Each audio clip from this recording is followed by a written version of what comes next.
Hola amigos de 18 minutos, los saluda Francisco Rodríguez Aguirre, presidente de Smart Speakers, el principal buró de conferencistas de Latinoamérica, y hoy me acompaña mi buen amigo Hugo Rosas. Hugo, ¿cómo estás? Muy bien, Francisco. Muchísimas gracias. Muy contento de estar aquí con ustedes representando a MPI México.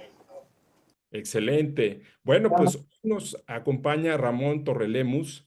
Él es un apasionado conferencista que es experto en desarrollo humano, con más de 22 años de experiencia como directivo en grandes corporativos. Es autor del bestseller La mejor versión de ti, donde presenta una fórmula de 7 elementos para alcanzar lo extraordinario. Ramón, gracias por acompañarnos. Gracias, de verdad que es un placer poder estar con ustedes, con todo el equipo de Smart Speakers, con Hugo, MPI, así que vamos a platicar sabroso para poder dar nuevas herramientas y que se las lleven muy concretas para hacer nuevas cosas. Excelente. Ramón, ¿de qué se trata tu libro La mejor versión de ti? Mire, el libro se trata de una fórmula, es una fórmula de 7 elementos. ¿De dónde viene esa fórmula? Principalmente viene de que alguna vez me cuestioné qué es lo que hacen los grandes deportistas, empresarios, escritores, gente como Hugo, gente como tú y los que nos están viendo, y qué es lo que tenían todos ellos o todos ustedes en común. ¿Qué es lo que tenemos diferente de las personas que andamos a pie muchas veces? Así que encontré 7 elementos en donde si los ponemos en marcha y los potencializamos, cualquier persona se puede volver esa mejor versión. Muy bien. Oye, Ramón, pero pues hay muchas circunstancias alrededor, siempre afectan. ¿Cómo poder ser la mejor versión de ti mismo con esas circunstancias? Mira, lo primero que yo les digo es la conciencia. Y para poder dar respuesta a esta pregunta de cómo poderlo hacer, quiero dejarte algunos números estadísticos. A nivel estadístico, de acuerdo a unas empresas de Hay Group y de acuerdo a Gallup, solamente el 15% de las personas en las empresas se encuentran motivadas en su empresa. Quiere decir que el 85% no se encuentran ni motivados ni sienten que es el trabajo. Déjame te doy otro dato. 50% de las personas sienten que no están realmente motivados haciendo lo que hacen. Y de ese porcentaje, 75% de las personas salen, ¿sabes por qué razón principalmente? Por la relación No con sé. el jefe. Ok. Quiere decir que si tu relación con el jefe es mala, ya estás en el 75% de mucha probabilidad de poder salir de la empresa. Imagínate la importancia del líder, la importancia del jefe y que las personas realmente en las empresas no están contentas. Entonces los números son claros en ese sentido. Solamente el 42% de los líderes creen que pueden hacer un cambio y creen que son el foco del cambio. Pero solamente el 30% de ellos dicen, sí tengo las bases para poderlo hacer. En pocas palabras, nos hace falta mayor conocimiento, nos hace falta mayor acción, estar con los equipos de trabajo para poder seguir siendo nuestra mejor versión. Muy bien. Ramón, ahorita que comentabas de conocimiento, pues creo que lo más importante es conocerte bien a ti mismo, ¿no? ¿Cuál es la mejor forma de lograrlo? Mira, hay muchas maneras. Hay una teoría de Daniel Goleman, seguramente la han escuchado. Él habla prácticamente de los 6 estilos de liderazgo. Está desde el liderazgo que es directivo, en donde te dice cómo hacer las cosas, qué tienes que ejecutar literalmente, hasta uno de esos modelos de liderazgo que es el mentor. Daniel Goleman lo que dice es que todos los estilos de liderazgo son buenos, pero hay unos que tienen mucho más influencia positiva que otros. Si eres un estilo de liderazgo directivo, por supuesto funciona. Hay veces que como directivo y ejecutivo tienes que hacer que las cosas sucedan de alguna manera. Ejemplo, la pandemia. Nadie nos preguntó y nos dijeron, por favor, cierren las puertas, nos vamos a las casas y nos vemos en home office. Pero también el liderazgo, que es mucho más mentor, nos ayuda a tener la empatía y la cercanía con las personas. Si de esa manera nosotros empezamos a conocer cuál es nuestro estilo de liderazgo, cuál es el que tiene mayor impacto positivo y sobre todo cuál nos va a mantener en la línea del tiempo para que el equipo sea mucho más eficiente, ahí es donde empieza el concepto. Ser más consciente de qué tengo hoy y cómo lo puedo potencializar. Ramón, y supongo que ahí, bueno, mencionabas 7 elementos. ¿Cuáles son esos elementos que te llevan a ser esa mejor versión de ti mismo? Mira, el primero con el que nosotros arrancamos es el tema del conocimiento, ¿no? La primera fórmula es para ser esa mejor versión de ti, el conocimiento. Y no es el conocimiento de acabarte aprendiendo libros o viendo cosas.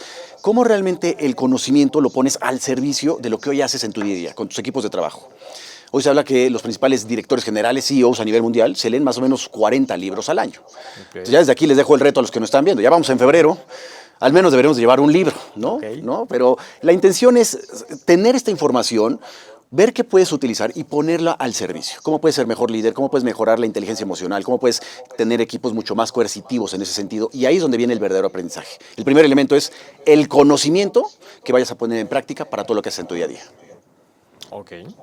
Oye, ¿y nos puedes hablar un poco más de los otros elementos? Para que no nos quedemos con la duda, Ramón. Por supuesto, vamos a platicar algunos, por lo menos, ¿no? Para que vayan teniendo su información. El segundo elemento es las fortalezas.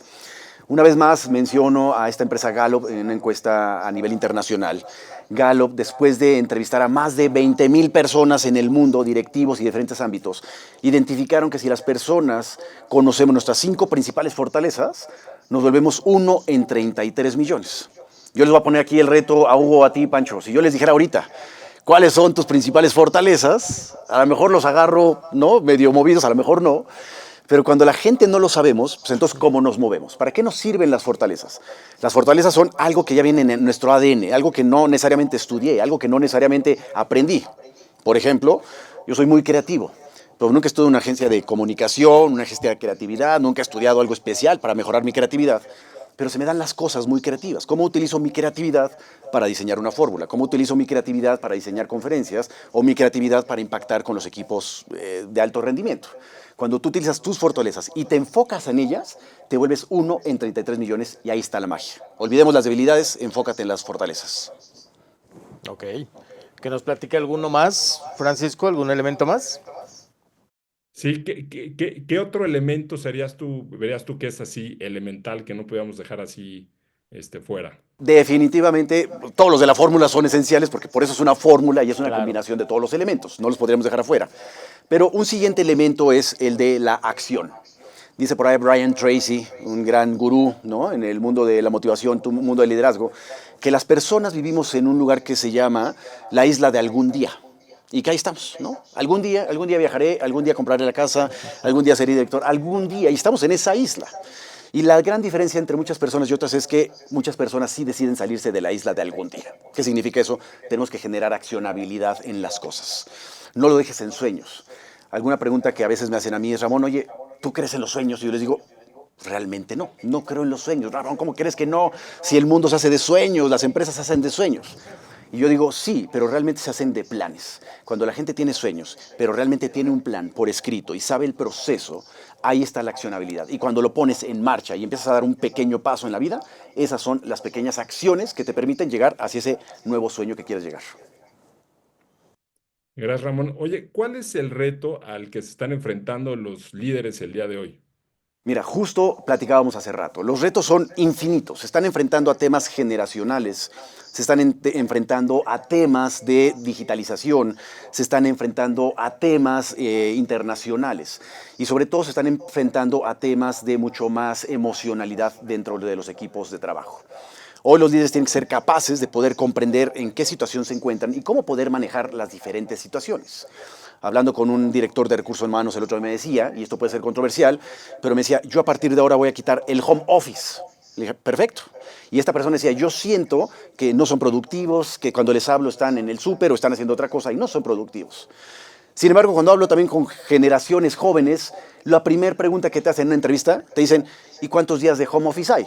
Entonces, ¿cómo empiezas a comprender estos dos elementos de gente, a lo mejor generaciones X o baby boomers contra generaciones millennials o generaciones centennials, de cuáles son las verdaderas necesidades?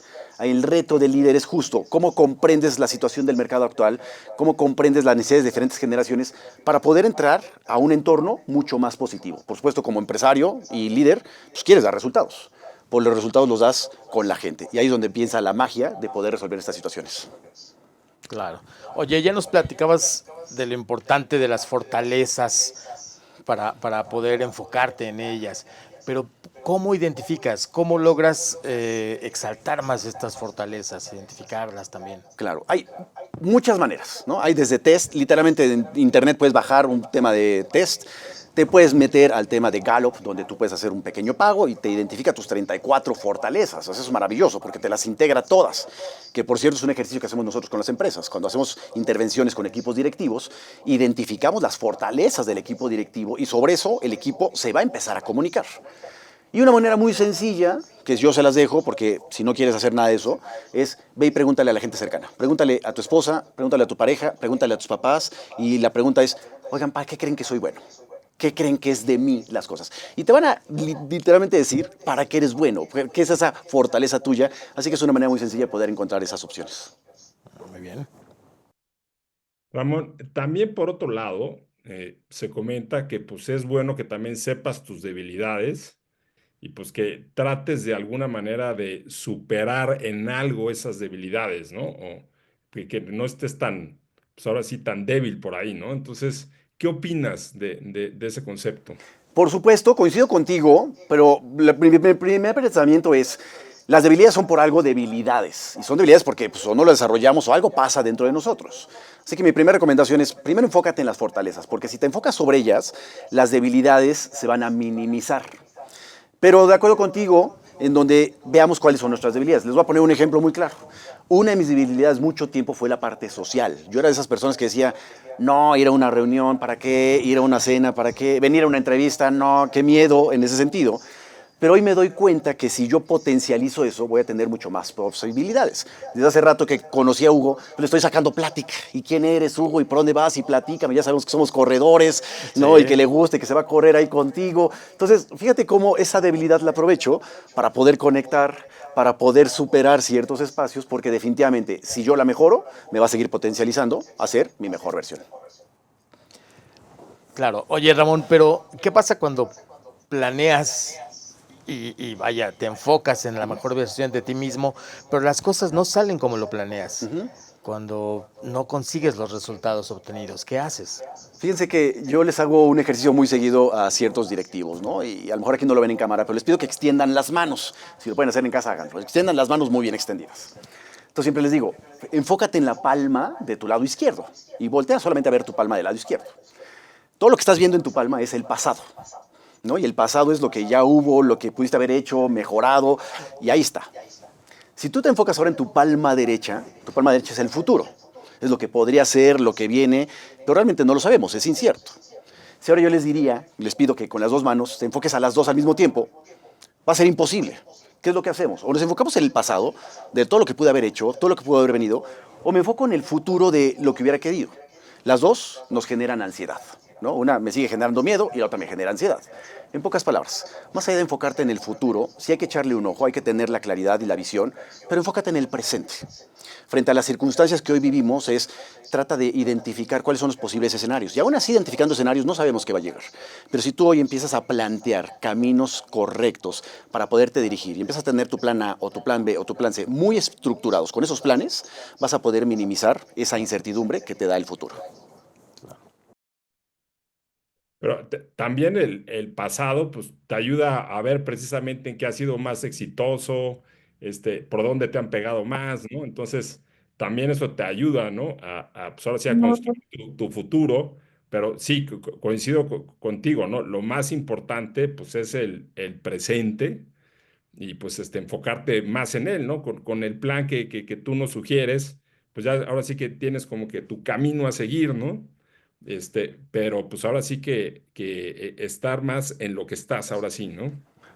Por supuesto, es tomar realmente los aprendizajes del pasado, ¿no? Pero no quedarnos allá de que lo pude haber hecho mejor, pude haber contestado diferente, pude haberlo hecho de una manera totalmente disruptiva. No, ahí está, aprende de eso, tráelo al presente, ten la visión de ese futuro y hoy en el presente, ¿no? En el aquí y en el ahora, empieza a crear estos nuevos espacios. Creo que esa es la magia de todo esto.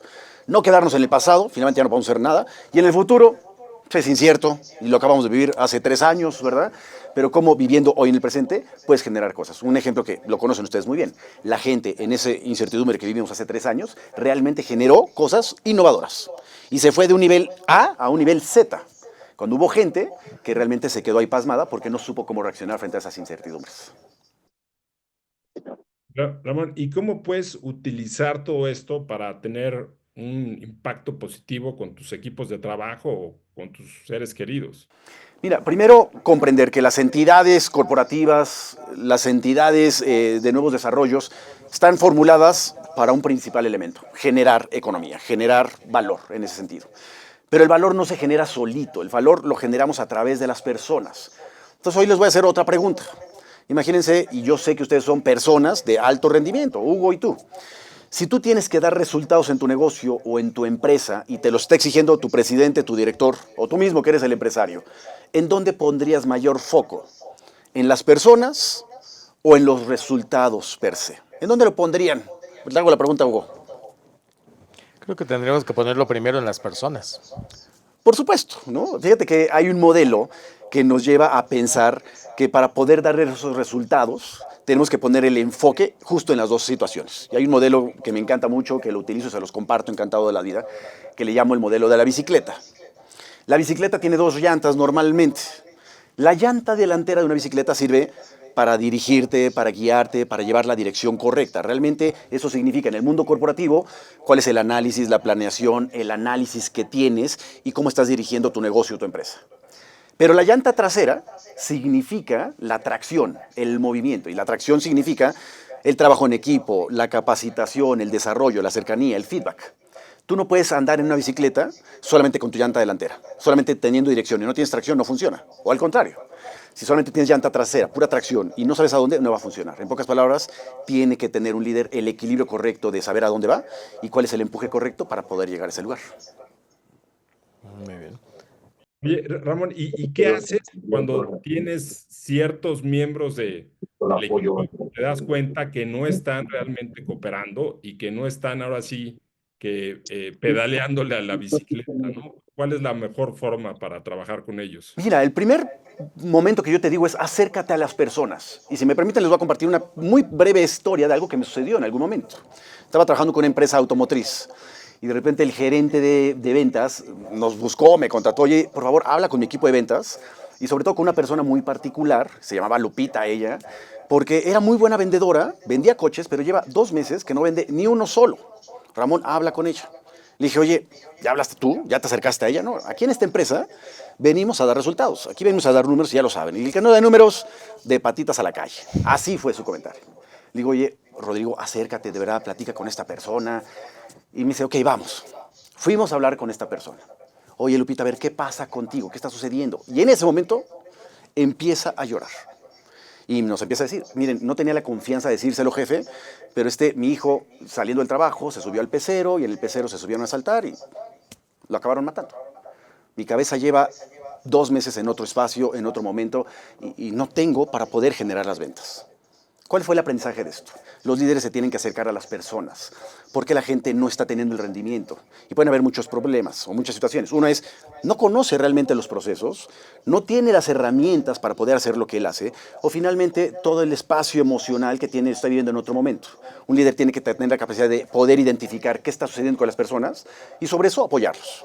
Yo creo que hoy una de las labores de los líderes es sí dar resultados, pero dejar un impacto positivo en cada una de las personas con las que estás interactuando. Claro, y que la gente se sienta valorada, porque pues así van a dar mucho más, ¿no? Porque si solo se sienten un número o un resultado, ¿no? Pues van a tener poca fidelidad. Por supuesto, y les decía la estadística hace rato, 50% de los colaboradores no están contentos en empresas. Pues hagan encuestas y a ver qué les dicen. Por supuesto, para qué la gente se mete y a veces no son tan sinceros, pero es la verdad. Y muchas veces ese enojo que tienen los colaboradores es con el jefe. Imagínate. O sea, el enojo de la gente con el jefe. Así que ahí es donde entra la labor de un jefe. ¿Dónde empieza la cultura? En el líder, en los líderes, en las cabezas. Ahí empieza. Entonces, posiblemente de los que nos están escuchando, tú eres uno de esos 50% donde tu colaborador te odia. Bueno, pues, esperemos que no sea nuestro caso. Ramón, muchísimas gracias. Pues desafortunadamente ya hemos llegado a los 18 minutos, pero muchas gracias por acompañarnos. No, muchas gracias a ustedes. Simplemente yo los quiero dejar con esta última frase, hablando de esa mejor versión de ti. Hay una frase que yo tengo en el libro y que se las comparto a ustedes para lo que te estés dedicando. Pero la frase dice así: la vida solamente recompensa acciones, no intenciones. Nunca pasa nada en la vida si estás en el sofá, si estás en la cama y estás en la isla de algún día. Yo te invito para que generes pequeñas acciones. Hugo y yo somos corredores y algún día tuvimos la oportunidad, o he tenido la oportunidad de correr distancias muy largas, ¿no? Una distancia de 80, 100 kilómetros en Huachochi. Wow. Y alguien me dijo, Ramón, ¿cómo lo haces? Y les dije 2 cosas, y ese es el tip que les quiero dejar y con eso cierro. La primera es, trata de identificar exactamente a dónde quieres ir en tu vida. Tienes que tenerlo claro y sobre todo saber el rumbo. Ese es número 1. Cuando yo estaba ahí en Huachochi, yo le dije al organizador, oye, ¿y para dónde son los 100 metros? Y me dijo, pues para allá, después de esos 2 cerros. Bueno, vamos para allá. Y la segunda acción es pie derecho delante del izquierdo y el izquierdo delante del derecho. Así durante 100,000 pasos. Ten claridad hacia dónde quieres ir y da pequeños pasos, pequeñas acciones en tu vida, porque la vida solamente premia acciones, no intenciones. Muchísimas gracias por este espacio. Genial, muchísimas gracias. Pues hasta luego, amigos de 18 minutos, y si les gusta, por favor, compártanlo. Hasta luego.